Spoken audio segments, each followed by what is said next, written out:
In today's video, I'm going to teach you how to create reveal on scroll animation in Webflow. First, go ahead and open your Webflow project, so you can work directly on the page where you want the animation to appear. Once you are inside the designer, choose the element you want to animate when it scrolls into view. This could be a text heading, a div card, an image, or any other element you want to reveal in a smooth and polished way. After selecting the element, give it a clear and distinct class name in the Style panel. This is important because it helps you stay organized. And it also makes it much easier to apply the same animation consistently if you want multiple elements to behave the same way. Next, move over to the Interactions panel by clicking the lightning bolt icon in the top right corner. In the Element Triggers section, click the plus icon and choose Scroll into View from the drop-down.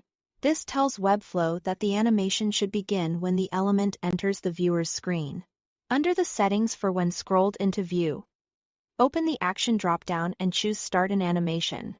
Then click the plus icon to create a new timed animation, and give it a descriptive name such as Fade and Up, so it's easy to recognize later.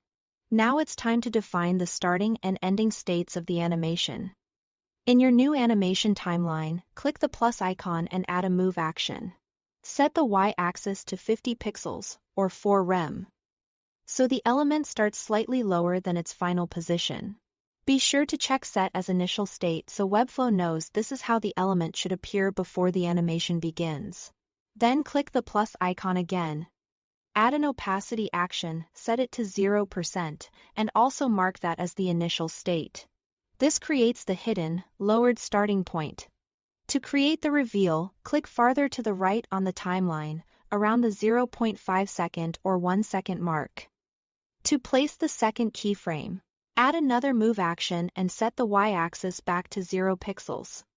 Then add an opacity action and set it to 100%.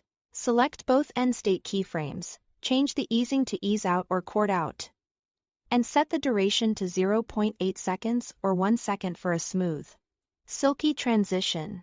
Before finishing, change the trigger configuration from Effect, Selected Element to Effect Class. This is a very useful step because it automatically applies the same reveal animation to every element using that class.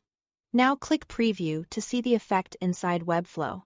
After that, publish your site and test it on the live domain to make sure the interaction works as expected in the final version. That's all to it. Thanks for watching.